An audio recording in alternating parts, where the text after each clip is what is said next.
స్వరం ప్రేక్షకులకు నమస్కారం. రాష్ట్ర కవి అందశ్రీ స్మృతివనం భూమి పూజ కార్యక్రమంలోని ముఖ్యమంత్రి రేవంత్ రెడ్డి చేసిన వ్యాఖ్యలను నిరసిస్తూ బీఆర్ఎస్ నాయకులు గట్కేసలో మీడియా సమావేశం నిర్వహించారు.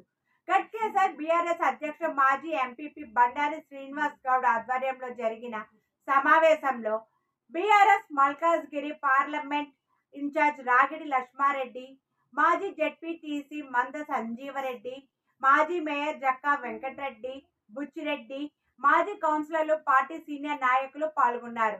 రాగిడి లక్ష్మారెడ్డి మాట్లాడుతూ అందశ్రీ వంటి మహనీయుడు పేరుతో నిర్వహించిన సాహిత్య కార్యక్రమాన్ని రాజకీయ విమర్శల వేదికగా మార్చడం బాధాకరం అన్నారు.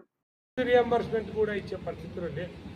అట్లే అలాగే చెప్పుకుంటూ పోతే వికలాంగులకు 6,000 రూపాయలు ఇస్తాను. ప్రతి ఒక్కరికి చెప్పారు. మీరు ఏంటంటే ఎవరైతే అన్ఎంప్లాయీస్ ఉంటారో నిరుద్యోగ వృత్తిస్తారు. మీరు ఎవ్వరికి ఏమి ఇయ్యరు, ఏది చేయరు. మరి కట్టిన కాళేశ్వరాన్ని సరే అంత పెద్ద ప్రాజెక్ట్ కడితే ప్రపంచంలోనే గొప్ప ప్రాజెక్టు ప్రతి ఒక్కరికి తెలుసు, మీకు కూడా తెలుసు. ఈ రోజున అంత గొప్ప ప్రాజెక్ట్ చేశారని చెప్పి ఏదో 2 చిన్న పిల్లలు కూలిపోతే దాన్ని సగబెట్టడానికి మరి మీరు కష్టపడుకుంటూ చేత కాకుండా మీరు అసలు మొత్తం కూలిపోయింది, మొత్తం పనికిరాదు, కాళేశ్వరమే పనికిరాదని చెప్పి మీరు ప్రవగణ చేస్తున్నారే, అది చాలా తప్పు. ప్రజలు గుర్తిస్తున్నారు. మరి ఈరోజు కాకుండా మీరు ఏకున్నా కూడా మళ్ళీ మా ప్రభుత్వం వచ్చి చేస్తాము, లేకపోతే దాని మీద ఆర్డర్స్ వస్తే కోర్టు ఆర్డర్స్ వస్తే చేస్తారు. అప్పుడైనా ప్రజలు గుర్తుపడతారు. మీకుంటే కోపం ఉంటే కేసీఆర్ గారి మీద ఉండొచ్చు, కేటీఆర్ గారి మీద ఉండొచ్చు, మరి మా కార్యకర్తల మీద ఉండొచ్చు.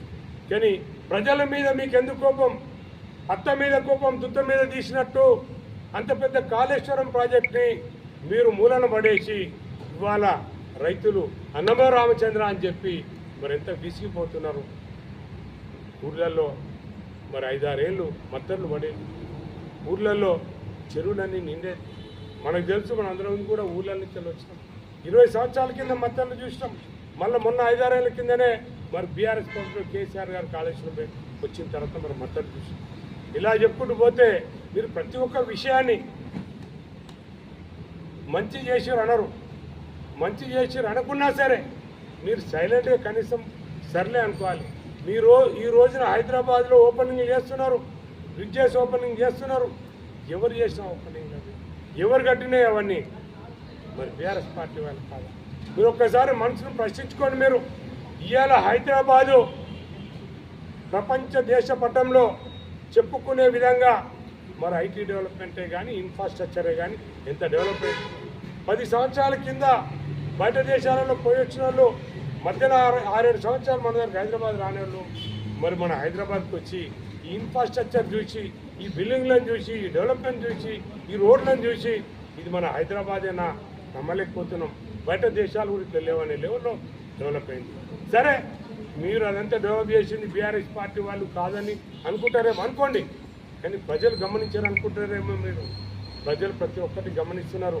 మీరు ఏది చెప్పినా కూడా వినే పరిస్థితులలో లేరు. మీరు ఏం